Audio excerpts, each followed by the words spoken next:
Welcome back to the Built on Purpose podcast. I'm your host, Max Hansen, the CEO of Y Scouts, where we find purpose-aligned and performance-proven leaders. Speaking of, today we have a guest who exemplifies purposeful living, Jerrid Sebesta. Did I pronounce that right? You did. You nailed it.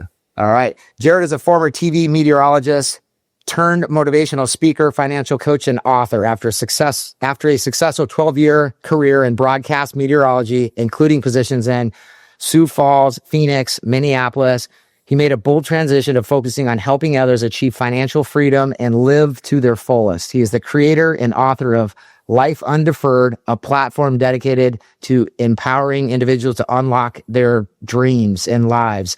He just actually launched his book, so we're going to jump in and talk about it. So his book is Life Undeferred, right? And so I want to just put that out there as we go through this conversation. Feel free to buy his book. It's on Amazon. Jerrid, welcome to the show. Love it. Appreciate you having me. Awesome. Well, let's start out. We just jumped on and got familiar with each other, and he looked familiar. Now that I know that he did the news in Phoenix, like that's the connection. You got a good memory. You got a good memory if you remember that. Yeah. And he just got done telling me, he's like, hey, listen, I'm used to being on TV. I'll talk until you don't want me to talk anymore. So this guy's going to have some interesting stuff to talk about.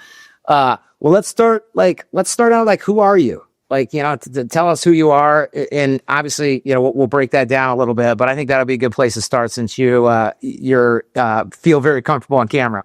I love that question. Thanks for asking. Yeah. I mean, I'm 46 years old. I'm hopelessly middle-aged. Feel like I'm just kind of now discovering kind of who I am, really. I mean, honestly, it's been kind of a journey of self-discovery and stepping, I think, into my truest, most authentic self more than ever at 46. I have 4 kids. I have a 13-year-old son, 2 daughters mixed in there, and a 1-year-old son. I live on a hobby farm in the middle of west central Minnesota.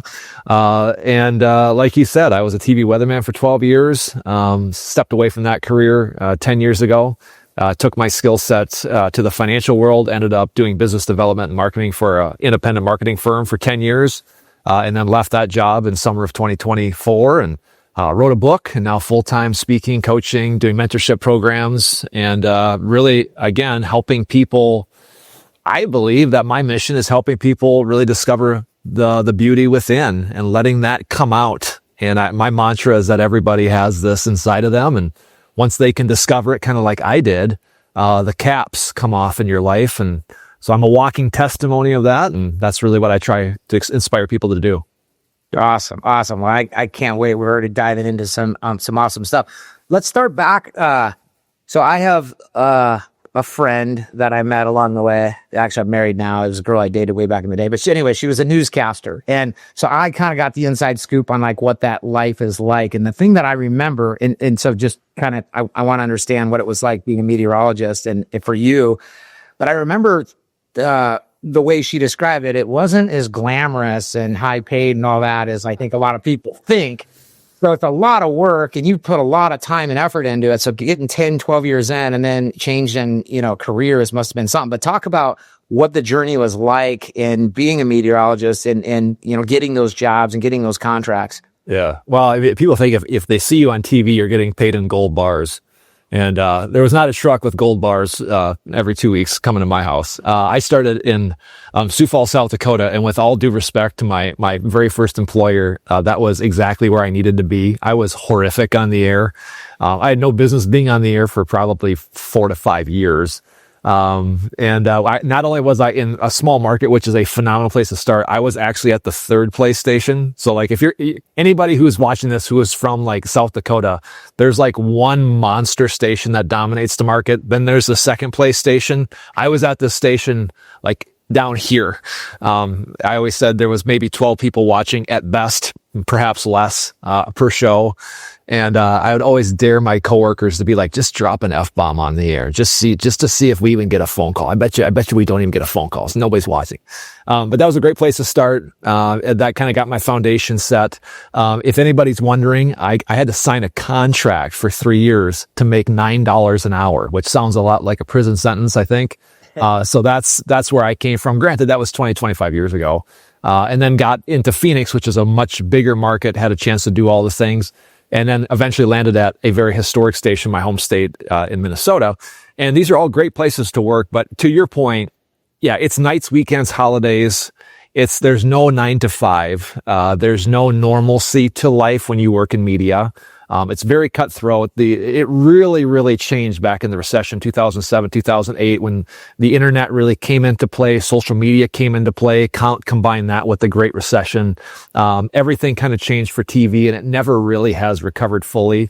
So yeah, it's not quite as glamorous. I mean, there was a day, like I always said I was like 5 or 10 years too late. I started kind of hitting my stride like 5, 10 years too late. There's guys I know that have been in the biz since the 80s. They would have, rumor has it, they would have like clothing allowances of like 20 grand a year. This is back in the 80s and 90s. And it was like, if you didn't use it, you lost it, you know? So like I had friends that they're buying custom suits every month because if you didn't use the money, you would lose it.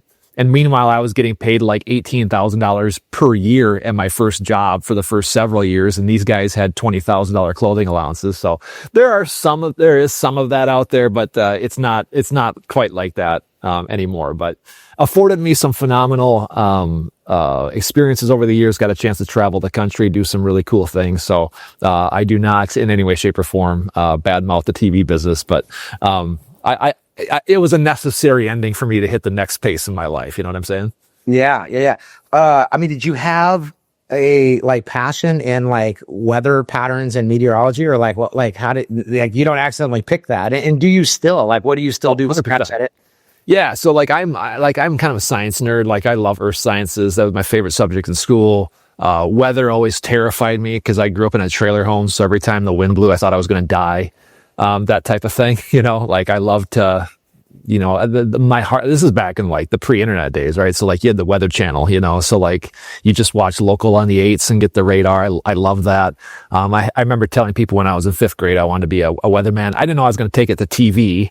That came after I played college basketball, so I was completely immersed in that. It's hard to tell on camera, but I'm actually 6'6". But I played college basketball, and then it was like I needed to make a decision what I was going to do. There's basically 2 routes with a meteorology degree. It's like you're going to go government route, like weather service, government agencies, or TV.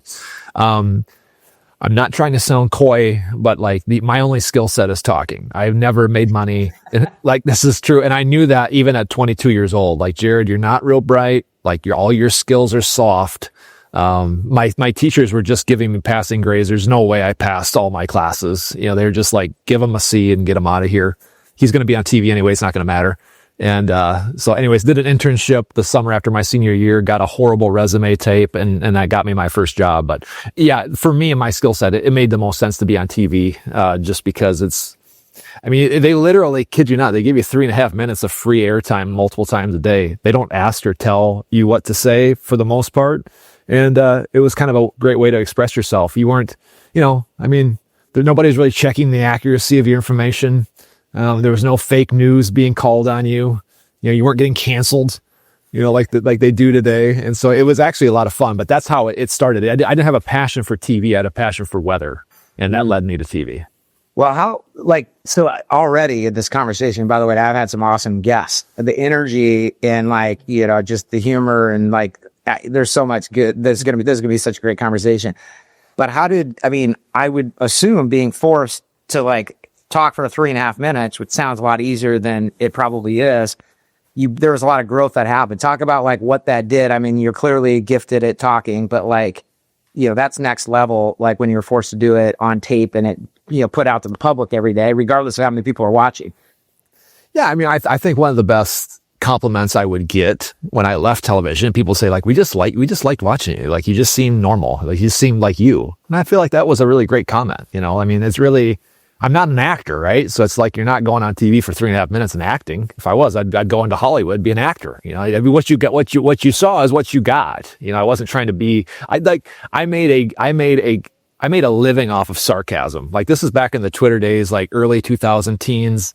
And while everybody's trying to be the most accurate weatherman, like I would literally go on the air and my co-anchor would be like, hey, you got snow on the forecast for next Tuesday. Like, how much you thinking? And I'd be like, you know, Julie, that's in 5 days. Like we can't get it right most of the time tonight, let alone 5 days from now. So, you know, and I'd just say I'd make really sarcastic, and people loved it. You know what I mean? Cause it was so different. but that's just kind of me. You know what I'm saying? Like, I'm just kind of a sarcastic, self-deprecating person anyway. So might as well just showcase it. But, to your point, I mean, the technique of speaking, I mean, I've got tens of thousands of reps under my belt. And it's funny you bring that up. I actually do a lot of sessions because a lot of leadership groups and people want to know how the technique of speaking. And so I teach that a lot, actually. It's one of the more popular things I get asked to do for companies and groups, just because I've been coached and have that, have that skill set. And what I tell people is I go, there's no difference between me and you, just the fact that I've got maybe 20, 30, 40,000 reps under my belt. And as you do anything that many times, you'll get better at it. But again, the magic is in the showcasing the authentic self. It does not take a rocket science to get in front of a camera for 3 minutes and talk about cold fronts and warm fronts. I think the magic is letting yourself shine through a camera. That's the beauty. That's the connection. So again, if I think God has given me the ability to connect with people. And so I'm letting him use it in whatever facet, that he decides and plays out and I follow.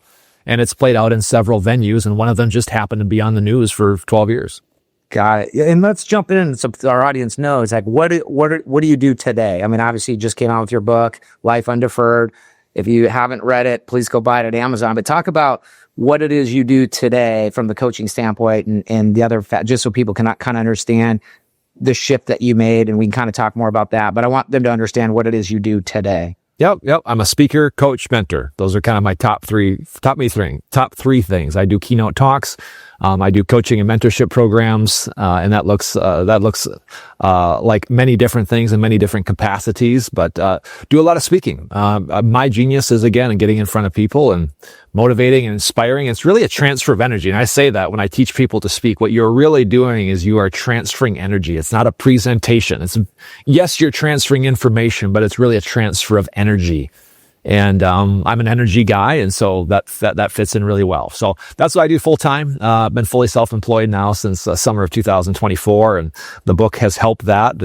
And I really wanted something, a key marquee piece that really describes what it is that I stand for. But yeah, please feel free to go look it up. It's on Amazon, but you'll get a real bold flavor. Now, again, who am I going after? Individuals, companies, groups, all these things. But the message is how to allow the dream life that I say is already inside of you to come out. People are looking for something. They're actually probably looking for freedom. And I just did an online webinar for free on social media last week. And I just really, I don't think I've ever said this out loud, but I felt like it was necessary to say. It's like, if you can grasp this concept, it's freeing because you start actually stepping into who you were created to be. And there's something so liberating in that. And so I believe that message is for everybody. It's not just individuals. It's not just companies. It's not a corporate message. It's not a church message. It's all of the above. No, I love that. Well, I think what I'm picking up on, and I think the audience probably listening to this is as well, is you've kind of walked the talk. I guess the first question I want to ask is, where did you derive meaning early on in your career that's different than where you derive meaning now for yourself? And then we could talk about how, you kind of help others do that, because I can already pick up on that. But I always kind of like to, talk about your personal journey, because I think that has really impacted like how positive and the stuff that you bring to the table and how you transfer energy so effectively now. But talk about where you found meaning and purpose in your work early on and how that shifted. Yeah. It's a great question. I'll rewind a little bit more than that. When I was raised, and I'll just give you a quick synopsis, but so I was raised in a broken home. Parents divorced when I was 8. Dad moved 3 states away, raised by very depressed, anxious, low self-esteem mom. Had an older brother, alcoholic, incarcerated. And so basically at 8 years old, I was playing husband and father, like in my home. I was the emotional barometer. I was the motivator. I was the one giving my mom help talks, giving her pep talks on Sunday nights, saying, "Mom, if you just get up and go to work in the morning, you'll feel better." And I remember my mom crying a lot when I was a kid. And I remember just all of the chaos of the world. I didn't have anybody. I'm not blaming my parents in any way, shape, or form. And I always want to honor them with my testimony. But I really felt like it was me against the world, right? It was like, nobody was coming to help me. There's things coming at me, and whether I like it or not, there's adult problems falling in my lap, whether I liked it or not, and I had to deal with it. So I formed a very perfectionistic, very perfectionistic, like I'm going to achieve my way out of this. Does that make sense? Like my defense mechanism to protect myself from all the chaos is I'm going to strive and try to be successful, because every day that goes by that I'm not taking steps to that, the uncertainty of the world will continue to come after me. Now, I didn't know how to articulate that at that time. I'm able to articulate that now at 40 plus years old, but at the time I didn't understand that.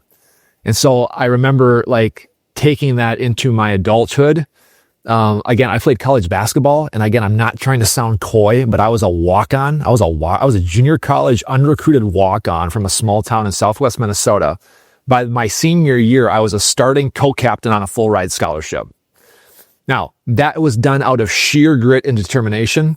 I was the epitome of a self-made man, which there's something sad in the self-made man. You know what I mean? Like it's all me all the time, right?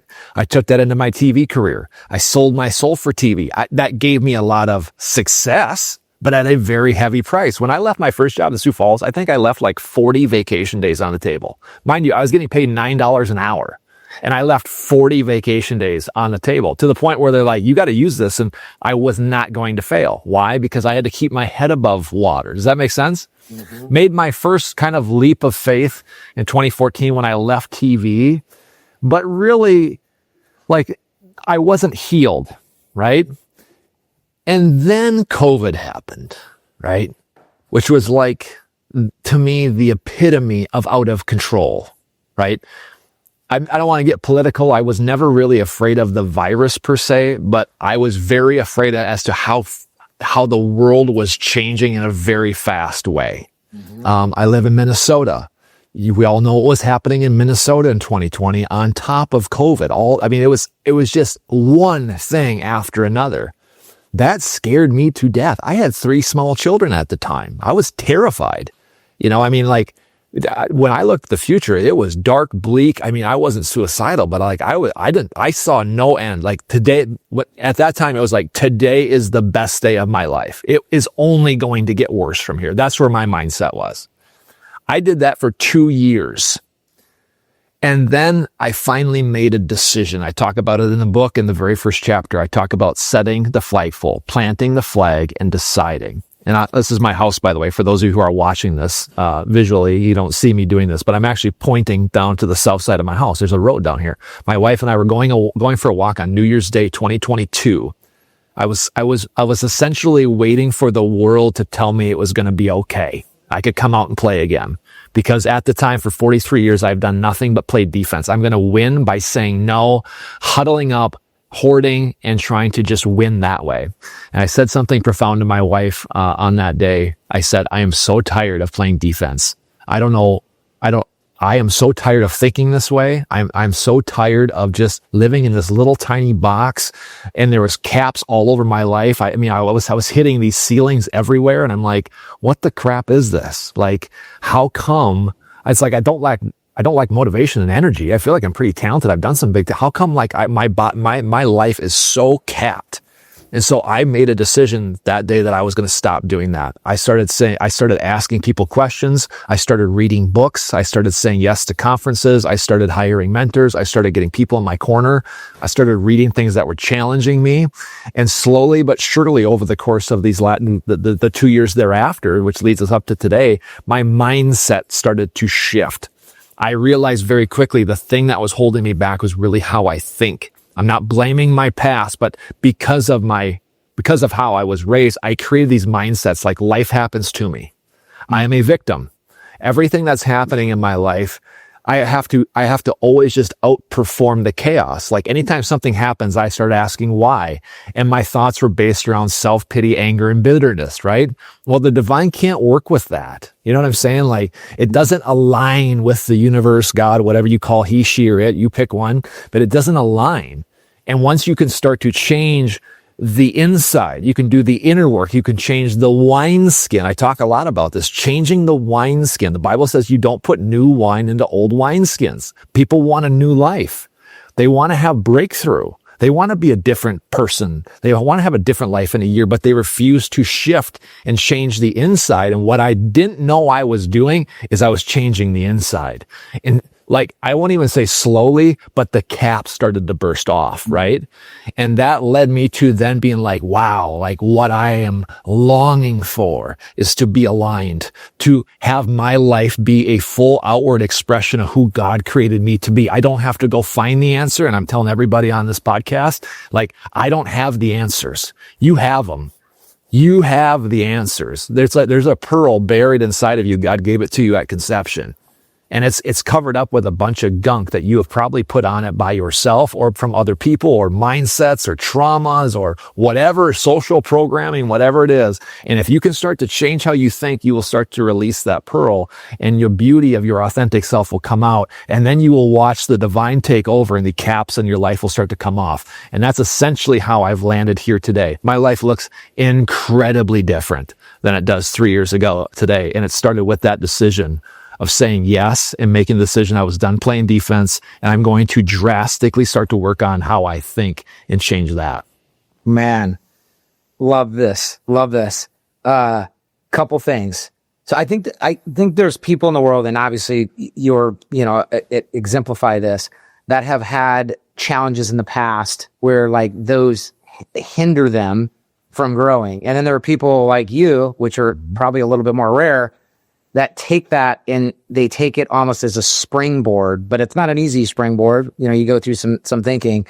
And so it's amazing. I think the walk on at playing college basketball makes sense though. I mean, you're a hard worker. Obviously, you have a lot of perseverance. I see this in a lot of leaders that are successful. It's why people listen to you. It's why, why your message is so powerful. So it's just amazing. The other thing is, COVID for me was the same thing it was for you. Like, I want to go back to that a little bit. It was the worst possible storm. Like, I get energy from spending time face to face with people. And like, obviously you got that taken away from you. And, you were probably in one of the worst areas. I actually have one of the other podcasts I'll be airing is Greg Glassman, who was one of the first people to get canceled because of kind of what was going on. So I'm looking forward to talking to that because things have kind of drastically changed for the better. Yeah. So I'm so glad you brought that up. First of all, two things. Number one, you talked about like grit. Like, grit is something that people, like, they're taught. There's books about grit, right? I think grit is good, but like, your life can't be like all grit all the time. That was my downfall for like the first 43 years. It was all me all the time. I went to a counseling session one time. We were in family counseling, dealing with some family stuff, children, the whole bit. We've all been there. And I remember visiting with this counselor for the very first time. She's like, what's your backstory, Jerrid? And I was like, well, hold on here. I take out my Cliff Notes because I've psychoanalyzed myself. And I gave her like the 10-minute overview of my life. And I kid you not, this woman just like goes, as soon as I got done, she just paused and she goes, gosh, it must be exhausting being you. And I was like, yeah. And so that's what grit will get you if it's all grit. If it's all on you all the time, it will get you being 43, 44 years old and you're completely burnt out and there's caps all over. So grit is good, but it can't be the is all end all. There needs to be the spiritual, the non-physical side, which we'll talk about. But the other part, to your point with COVID, yes, there's a chapter in my book called Life is School. We have to reframe how we look at the difficult things in our lives. I've stopped believing that bad things happen to me. For 43 years, I thought bad things were happening to me all the time. That my life was a string of bad things happening to me. That's why I had to try so hard, was to overcompensate for the bad things. But now I realize there's good things and there's difficult things. Just because something is difficult doesn't mean it's bad. And I would take this one step further. We could do a whole podcast just on this. But just because you're going through something difficult, what if that is actually the divine's favor for you to overcome a challenge so your state of consciousness grows, and that allows you and opens you up for the next level by which the divine actually wants to take you. It's a completely different reframe we have to look at, because here's the deal, every single day you're going to go through difficult things. You won't have to look very far.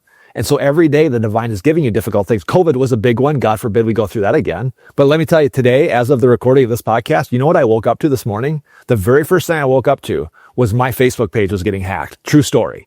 I woke up to emails coming into my email saying somebody's requesting a new password. And then I was literally live watching these emails disappear out of my inbox. I wasn't touching them. And real time, I'm getting logged out of accounts on my phone and computer. That's what I woke up to today. And so once like the shock and horror, went away and I was able to kind of calmly look at this, I'm like, what's really going on here? What is, and I won't go into it, but I think that's what I needed. Perhaps that was the divine's hand saying, Jerrid, it's time for you to kind of change your mojo just a little bit. And I haven't fully processed it because it happened 6 hours ago. But like, that's what if we went through our days looking at it like that? We looked at every difficult situation instead of asking why. We asked, what is it I need to learn because of this? What is the divine trying to tell me? And it will completely reframe. And to your point, I look back at COVID, as horrific as it was and as scared as I was, it was exactly what I needed. It was exactly what I needed. So take that for what it's worth. I know we have more to talk about, but I'm glad you brought that up. No, I think it's amazing. I think it's good to reflect back on that. I too, not to go political, I focused on working out and fitness, and my stance was like, hey, listen, this is whatever it is. I feel strong and healthy. I'm going to take my chances with like taking it, relying on myself. So that's the road I take. To talk about, so I grew up going to Catholic school. I'm a man of faith for sure, but talk about the role faith has played in the picture for you. Was it always that way? When did that come into play? And what role does that have in your, life? I mean, you're the type of person that you don't have to say it, but you can sense it on the way you say things. And I might be biased because I pick up on it because I probably can align with it better. But talk about like for you, the role of faith throughout your life. Sure. I love this question because it makes me go back and reflect as to how God has worked in my life. So I love this question. So I became a Christian. I'm using air quotes for people that are listening to the audio only, but I became a Christian at 23 years old. So that's when I kind of, accepted Jesus into my life, kind of using the Christian terms, but for 25 years, again, my mind was wrapped in fear and scarcity and lack because of something that was developed for 23 years before that. Does that make sense? So there was always even a cap as to how much God could work in my life. I think that there's a lot of Christians who say like, once you're a Christian, once you have faith, like everything's good. It's like, no. The Bible says very specifically, and guys, I want you to listen to what I'm about to say here. The Bible gives you the ultimate cheat code as to how to unlock the caps off your life. It says that we are to be transformed. By the way, who wants transformation? I do, right? How are we transformed? We are transformed by the renewing of our minds. Right? I believe that is like the secret. It's not even a secret. That is the cheat code. So there was caps all over, not because he wasn't working, not because he is inadequate, not because he isn't infinite. It was because of the levels at which I thought he could only take me so far. Right?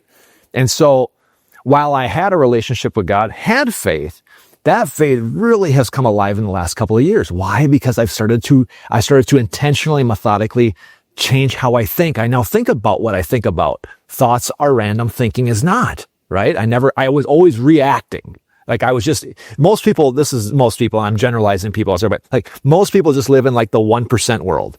They're living and acting and reacting out of a 1% sliver, right? And their whole life happens in this 1% sliver.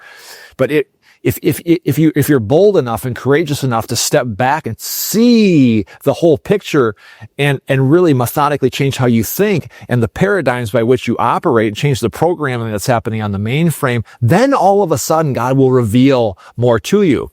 I think most people, what they want, in fact, I think all people want a relationship with their creator. Some people believe that you could just pray that into existence. And there is, to some extent, I believe that that's true. But since I have gotten more intentional about changing how I think, my paradigms and my programming, it has unlocked, I feel more connected to the divine now than ever. And let me tell you, during COVID, I was on my knees praying, but it was so done out of fear. We are called not to be fearful. behold, do not be afraid, right? And so the divine couldn't answer that prayer because my mind was so locked down here at a low, in a low level of consciousness. Once I changed the level of consciousness, then my connection with the divine went through the roof. Boom. Now all of a sudden the results I'm seeing in my life are coming off as well. So I think that the connection that so many of us want, seek, and desire comes as a result of taking the ball to the midcourt line. You take action. You plant the vision. Proverbs 16:9, man casts the vision, God directs the steps. I'm a Christian, right? So, but I respect everybody. This is not a religious conversation. We're talking spiritual concepts here. You decide for yourself where you land. I have respect for all people. I truly mean that. But like, I'm a Christian, right? So I kind of pick on Christians a little bit because they're always saying like, well, I'm just praying about that.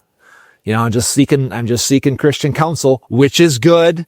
And I recommend, right? But like, at some point, like move, right? At some point, like take action. At some point, the ball is in your court. You are in a co-creating relationship with the divine. It's not all you like it was for me for 43 years, but it's not all him. It's not you doing everything and it's all up to you. That's all grit. That's not healthy. You'll burn out, but it's not also sitting around a fire singing Kumbaya all day, just waiting for God to like fix all your problems. It's both. And so I look at my faith now, I'm in a co-creating relationship with him.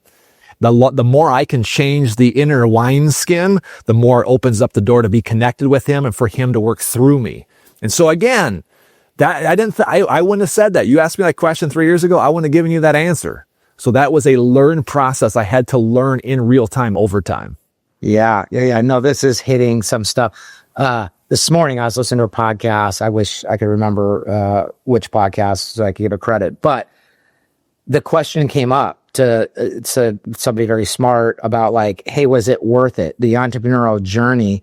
And, you know, there's a lot of different, and I have some opinions too. I've been an entrepreneur since January 2002, and it has, you know, had its ups and downs, and like, you know, and his answer to me was amazing. And this will lead to a question, I promise, was, he said, as long as it brings peace, like, entrepreneurship can bring for a lot of people where like, they're just like, it's too much of an emotional ride. They can't get off, like, you know, and granted there's some highs, but if they can't find peace in it, it's not worth it.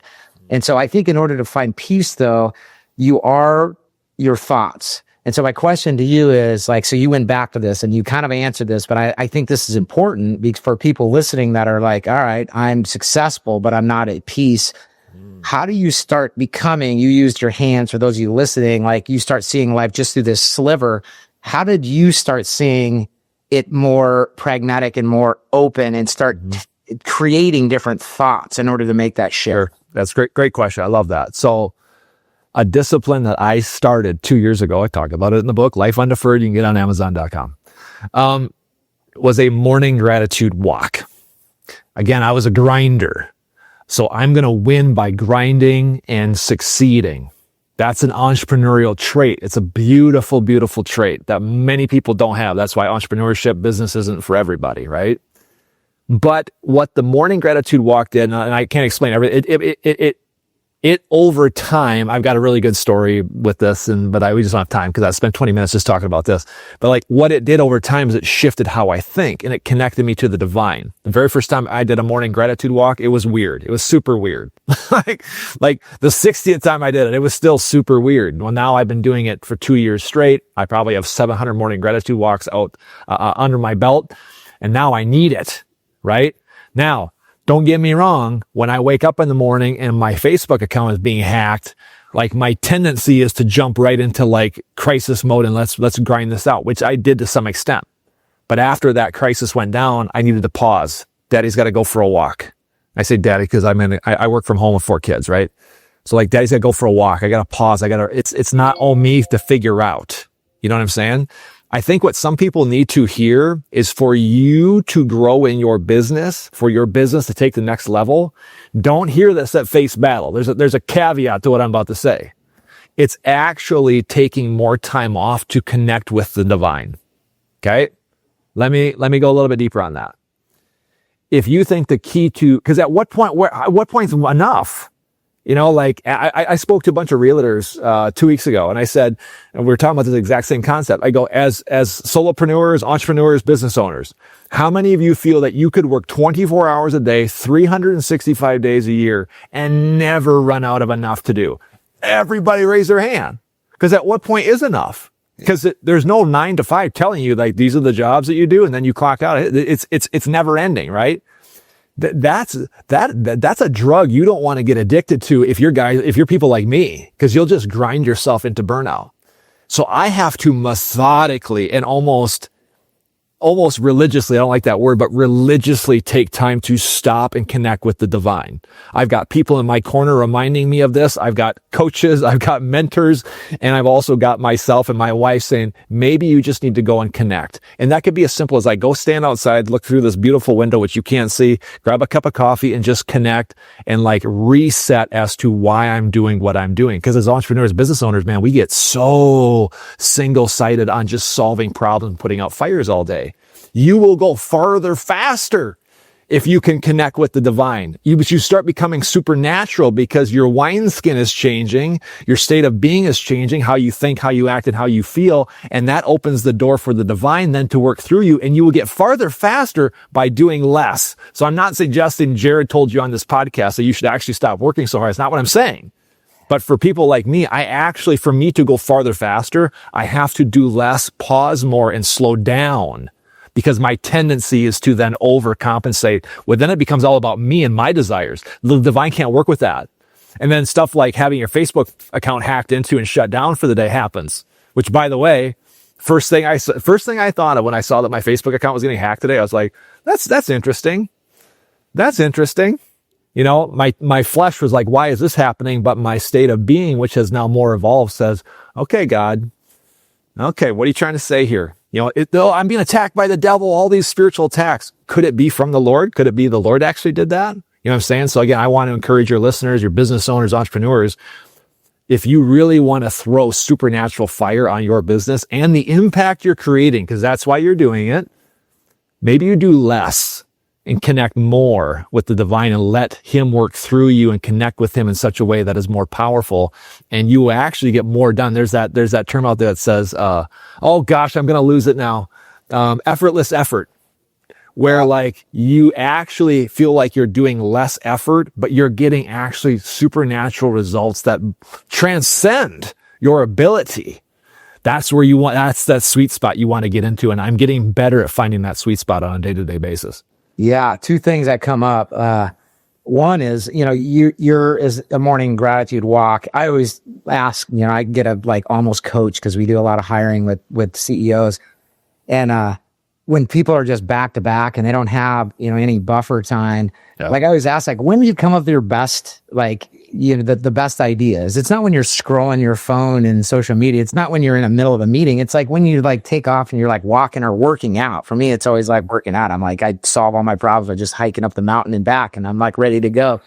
So I think that there's a lot there of just, you know, pausing, letting your mind be free and letting stuff just happen. So that's, you know, that is, something. And then, you know, the other thing that, I don't know if you and I talked about, but the person that introduced us, Scott, he said, you also have made a turn, and I don't know if this is of recently, on the health and wellness side as well. So, you know, you play basketball, you're 6'6". He told me you're like 6'6" and just absolutely ripped for a 46-year-old. And there's another man, and he just... I paid him a lot of money to save that, man. So you must be very ripped because he's very much into health and wellness. But talk about when did that start? I mean, obviously you're an athlete, so that came natural, I'm sure. But like, when did like the shift happen on that side, and how did that play into like just feeling more, I guess, whole? I love it. I love this question, because here's why I love this question, because the answer people don't believe. So what I'm about to say, some of you listening are going to be naysayers. You won't believe it. So I've always been in pretty good shape. I've never not worked out, but I've definitely gone through phases where my intensity and my eating is less. But I'm 6'6", so I'm pretty tall and lean. So I've never been accused of really being out of shape, but that's been in varying degrees over time. Well, last year, 2023, depending on the airing of this podcast, was when I was really, really, really like my mind was getting blown and changed. The way at which I was thinking was being challenged and changing on the daily. Like the daily, I was having these epiphanies like, oh my gosh, like my brain was literally being rewired. It's neuroplasticity. Why? Because I was trying, I was reading, I was talking, I was processing. And then something weird started to happen. My body started to change. I kid you not. My physical body started to change very drastically over a 6-month period. I've always sat at about 208, 10, 13, 15 pounds. And pretty soon I could feel my body changing. I could kind of see it. I stepped on the scale one day, look back at my Instagram stories. This is true. I took a picture and I was 199. I took a picture of my big old dumb feet next to the scale. It said 199. And I said something that I think was profound at the time, but I don't really realize how profound it was. I did an Instagram story of that picture and I said, amazing things happen when you start changing how you think. All right. Yeah. Later that fall of 2023, I had people on the daily, Max, I kid you not, texting me, email me. What are you doing? What are you eating? Are you on creatine? What supplements do you take? Are you taking steroids? Are you fast? I mean, I was getting asked all these tactical questions and my response every time was the same as it is today. I was changing how I think. That was what was doing that. Was I working out hard? Yes. Was I eating well? Sure. I've always kind of done that. It was as if my physical body was literally starting to come into materialization as to how it was destined to be. You see what I'm saying? Oh, yeah. Like we are mind, body, spirit. When you start getting your mind, your thoughts right, there will be a physical, and I don't like this word, but manifestation or materialization in the physical. And I was watching that happen in real time. So here I sit at 46 years old. I sit at about 195, 98 pounds. And I stay lean. I feel like I'm in the healthiest shape of my life. Do I eat clean? Yes. Do I work out every day? Yes. But what is so healthy is my mind and my spirit. And the actions I take are so dialed into my most authentic self. And as a result, this is who I truly am. I'm in the physical, in the professional, in the mental, the emotional, the relational. This is who I am. And what I want people to hear is that is in you. Your healing, whether physical, emotional, spiritual, is there. Your healing is actually more of a revealing. It's not like I'm waiting for God to send the healing down from heaven. You have it. You have it. You just have to reveal it. So how do you reveal it? You change the wineskin. You change your state of consciousness, your state of being, and then it will start to literally reveal in the real time. What I want to start getting into, because I'd be remiss if we missed out on some of this, because I want people to buy the book. I want them to get familiar with you. Is can you talk about some of the principles? And you've talked, obviously we've covered some, but some of the principles, just to get a teaser for folks, about Life Undeferred. So give some context of the core principles of the philosophy of Life Undeferred. Sure. Yeah. Again, the main philosophy is that you have what you need. It's really just revealing that. How do you do that? Well, we've talked a lot about it. It's how you think, right? There are certain paradigms and fundamental shifts that have to happen in your brain. There's the way that we look at our past, present, future that needs to shift. So I spend the first 2 parts of the book, the first 2/3 of the book is really just talking about how we think and how we look at ourselves, the world, our life, our problems, air quote, right?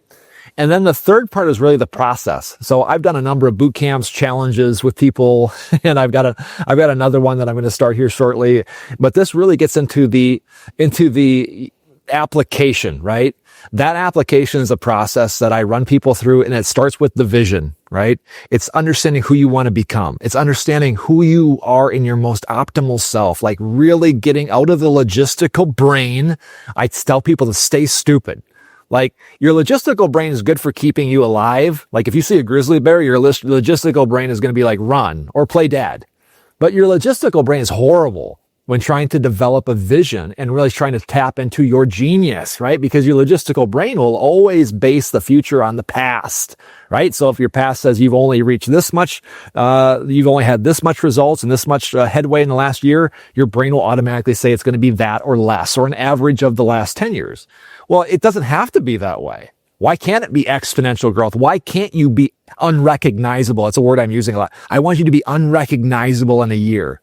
Not because you and your current state are bad, but you are unrecognizable because you are now becoming who you were destined to be. Just like the butterfly is unrecognizable to the caterpillar. You see what I'm saying? Yeah. So it starts with that vision, and then I back it all the way up to the daily small wins. So step number 1 is the vision. Step number 7 is the daily small win. I lay out every step in between there in the book in part 3. So the book is really kind of a tutorial on how to unlock what I would call that dream life inside. So the bold, authentic, exciting you can come out. All of my programs, my talks, everything about that. That's the main message and core theme that goes throughout. Oh man, I love it. I love it. What about again? We'll start wrapping up, but there's so much here. This is absolutely amazing. If communication speaking is the transfer of energy, like you're absolutely crushing it. I say that like I read off some of the guests that will be put out in these, and this has been as fun of a conversation as any of it, just because of how you kind of go about it and the energy you bring. But like, talk about like, a lot of what I've kind of read about you is on the financial management side, like giving like, the how that piece fits into it. Well, that's a loaded question, and I'll tell you why. Because I have been speaking about finances for almost 15 years, but I have transformed in the last 15 years. So the way that I look at money and my relationship with money has drastically changed. So let me just preface that with a couple things. So first of all, I think like I'm a Dave Ramsey guy, but I'm also a Robert Kiyosaki guy. These guys who like are at the other ends of the spectrums. I think that even though Dave Ramsey, by the way, if those of you not familiar, Dave Ramsey's like the anti-debt guy. We're going to play defense to win, never take risk. And then Robert Kiyosaki's like, do anything, always put money in the motion. Debt is good. Buy real estate. Go after your dreams, right? Like they're like the opposite ends of the spectrum. But even those people would recommend like not having like consumer debt, always having cash in the bank, living on less than you make. So that is a fundamental theme that even throughout the last 15 years, I will hang my hat on. But once you get to baby step number 4 under the Dave Ramsey 7 baby steps, how you build your life and your destiny, that has changed. Dave Ramsey's going to say mutual funds and, just slow, steady wins the race. Well, Kiyosaki will say invest in assets, take chances, build businesses, invest in other businesses. I always tell people like, figure out where your personality is, and wherever your personality is, like go with that, but now always be open to there might be more. Cause here's a little dirty little secret. There always is more. There always will be more. But what has happened with my transformation that I've talked about in the last 45 minutes or so, I didn't understand it at the time, but I had a very toxic relationship with money. I was a hoarder. I'm a miser. Remember, I was raised in chaos with a single mom in a trailer home. Like we always had enough, but we never had a lot. Well, that mentality will create it'll create a toxic relationship with money where I would develocitize it. As soon as something came into me, I was a hoarder. Like I would give, but I wasn't a gracious giver because I was living in lack. There was never enough. Since my mind has been opened up to new possibilities, I don't live in lack anymore. There isn't a finite amount of pie. There's plenty of money out there.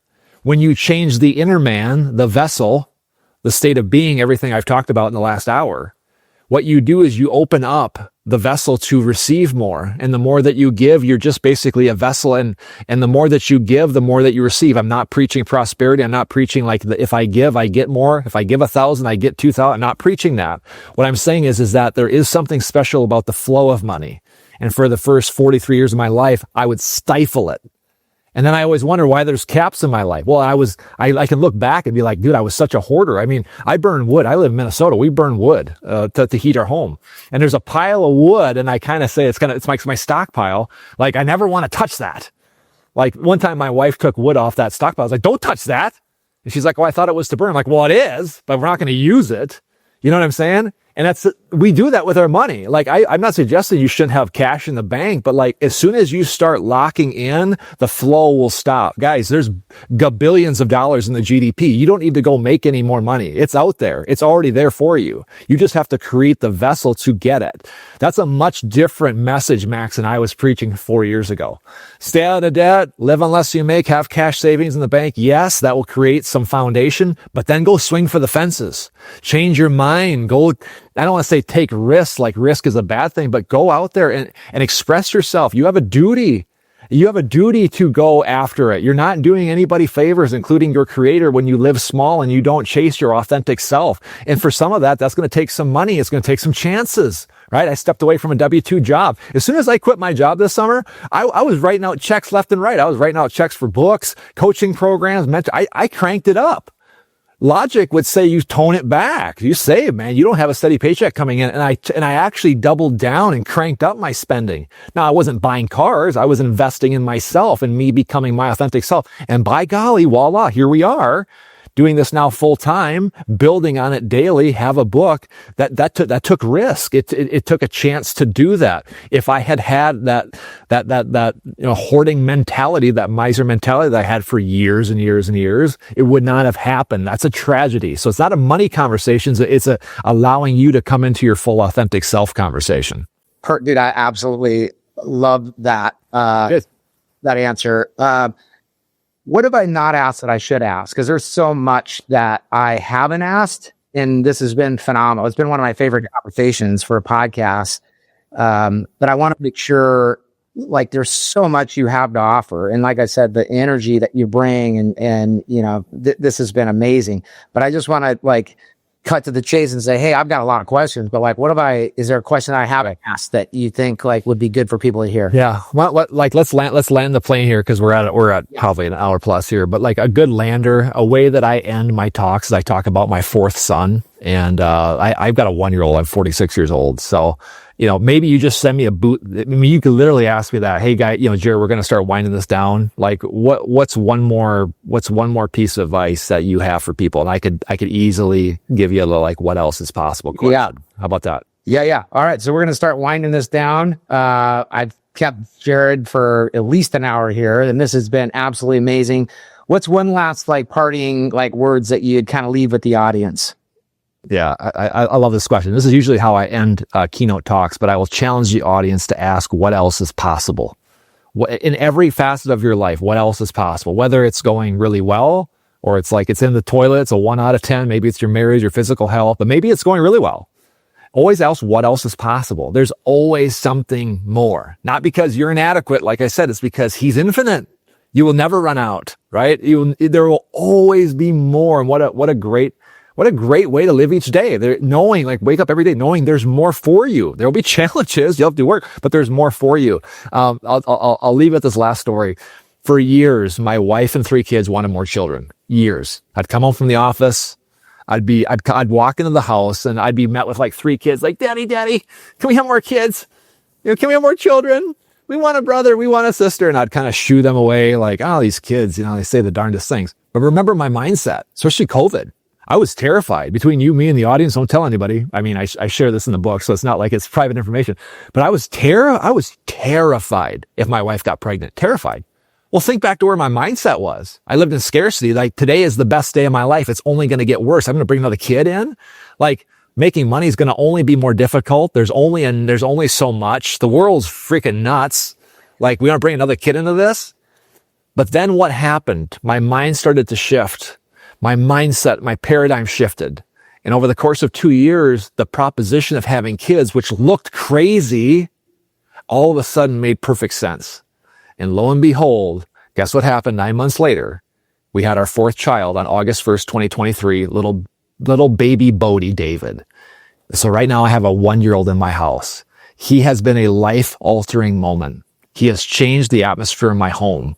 And it was interesting. My wife and I were sitting on our swing this summer, and we were like in awe. Like, we're both in our 40s. I'm like, I can't believe we have a baby. And we said it at the exact same time. We almost finished each other's sentences. We said, it was as if he existed, but he hadn't come into the physical world yet. It's like we could sense him in our spirit, We knew he was there. And until we were both aligned, I love that word, aligned, then all of a sudden the divine could work with it, and he gave him to us. I think that everything that your listeners want out of their life, that those deep desires, those big dreams, God has already created them. I don't have the chapter or verse to point that out, but I believe in the spiritual they exist. God wants to give them to you. And until you are ready, your state of being is aligned with it, then he will pour them out on you. How do you get there? Ask what else is possible. If you go into every single day and you ask what else is possible, it will change the wineskin and it will open the door for the divine to pour out his blessing on your life. And I have a little baby boy as a testimony, right? And he's over here. You can't see him. Right up on my mantle as a living testimony of that. Never stop asking the question, what else is possible? Man, I know I was going to give you the last word, but I'll finish with this just as we wrap up. Thank you for that. Amen. I actually am a 50-year-old. I have a 6-year-old daughter. Almost the same thing. Oh, not a boy. We gave up on trying to have kids, and then it just happened. So that happened to me too, exactly the same way. I've never shared that in a podcast, but for those people that know me.